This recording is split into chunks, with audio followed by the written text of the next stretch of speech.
اور عورتوں کا پیاس کی وجہ سے برا حال ہو گیا تھا۔ یزید کی فوج چاروں طرف سے امام حسین کے قافلے والوں کو گھیرے ہوئے تھے۔ انہوں نے یہ طے کیا کہ اب 9 محرم کے دن حضرت امام حسین کو قتل کر دیا جائے۔ حضرت امام حسین نے حضرت عباس سے کہا کہ عباس جاؤ اور یزیدی فوج کے پاس جا کر ان سے کہو کہ ہمیں ایک رات اللہ تبارک و تعالیٰ کی عبادت کے لیے دی جائے۔ تو حضرت عباس نے یزیدی فوج سے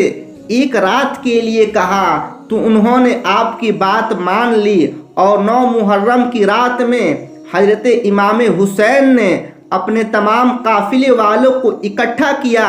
اور آپ نے کہا کہ یہ بات تو طے ہو چکی ہے کہ یہاں پر موجود سب لوگ 1-2 دن کے اندر شہید کر دیے جائیں گے، اس لیے آپ میں سے جو واپس جانا چاہتا ہے وہ جا سکتا ہے۔ اور حضرت امام حسین نے فوراً خیمے میں جل رہے تمام دیوں کو بجھا دیا اور اندھیرا کر دیا تاکہ جو بھی جانا چاہے وہ بلا جھجک جا سکے۔ تھوڑی دیر کے بعد جب دیوں کو دوبارہ جلایا گیا تو سارے لوگ بیٹھے آنسو بہا رہے تھے، یعنی کوئی بھی حضرت امام حسین رضی اللہ تعالی عنہ کو چھوڑ کر جانے کے لیے تیار نہیں تھا۔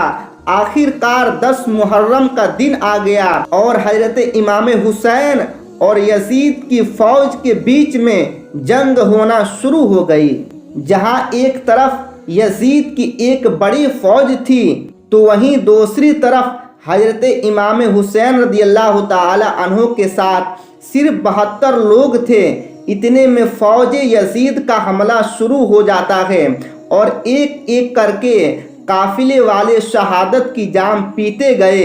3 دن کے پیاسے حضرت امام حسین کے گھر والے اور تمام افراد یزیدی فوج سے جنگ کرتے رہے اور ایک ایک کر کے شہید ہوتے گئے۔ اور اس کے بعد حضرت امام حسین رضی اللہ تعالی عنہ نے خود میدان جنگ میں تلوار لے کر نکلنے کا ارادہ کیا اور میدان جنگ میں جا کر حضرت امام حسین نے اپنے تلوار سے اکیلے تمام یزیدی فوجوں سے مقابلہ کرتے رہے، اور حضرت امام حسین کے تنہا ہونے کے باوجود بھی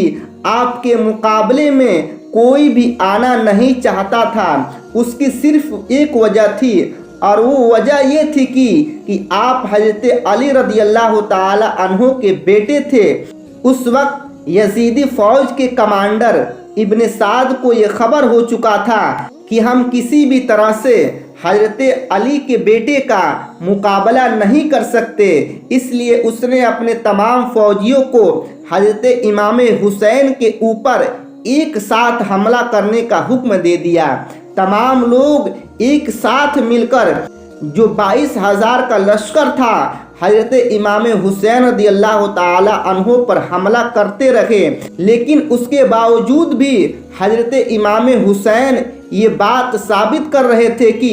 باطل چاہے تعداد میں جتنا ہو لیکن وہ حق اور سچ کے مقابلے میں بالکل بھی ٹک نہیں سکتا ہے۔ جب حسینیت اور یزیدیت کے بیچ میں بڑی ہی خطرناک جنگ ہو رہی تھی کہ اسی بیچ میں اچانک نماز عصر کا وقت ہو گیا۔ حضرت امام حسین ایسے مشکل وقت میں بھی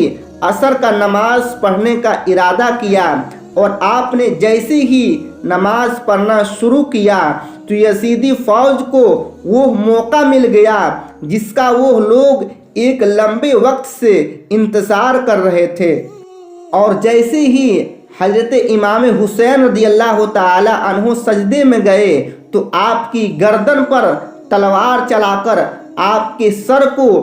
جسم سے جدا کر دیا گیا اور حضرت امام حسین رضی اللہ تعالی عنہ کو شہید کر دیا گیا۔ حضرت امام حسین کی شہادت کے بعد یزیدیوں نے حضرت امام حسین کے سر مبارک کو نیزے پر رکھ کر پورے کوفہ میں گھمایا تھا اور آپ کے سر کو گلی گلی میں گھما کر جلوس نکالا تھا۔ کربلا کی اس جنگ میں حضرت امام حسین رضی اللہ تعالی عنہ کے گھر والوں میں سے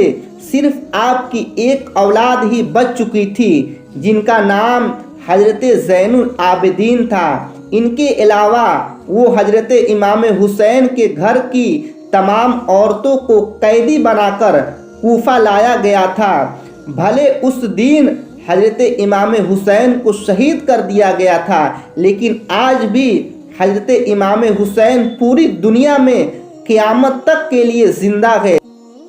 تو دوستو، امید ہے کہ آپ کو یہ ویڈیو پسند آئی ہوگی۔ اگر آپ کو یہ ویڈیو پسند آئی ہوگی تو آپ اس ویڈیو کو لائک کریں اور اپنے تمام دوستوں میں شیئر ضرور کر دیں، اور آنے والے ایسی ہی ویڈیو کے لیے ہمارے چینل کو سبسکرائب کر لیں اور اپنے تمام دوستوں میں شیئر ضرور کر دیں تاکہ دینی نالج ان کو بھی حاصل ہو جائے۔ تو دوستو، ملتے ہیں اگلے ویڈیو میں، تب تک کے لیے اللہ حافظ۔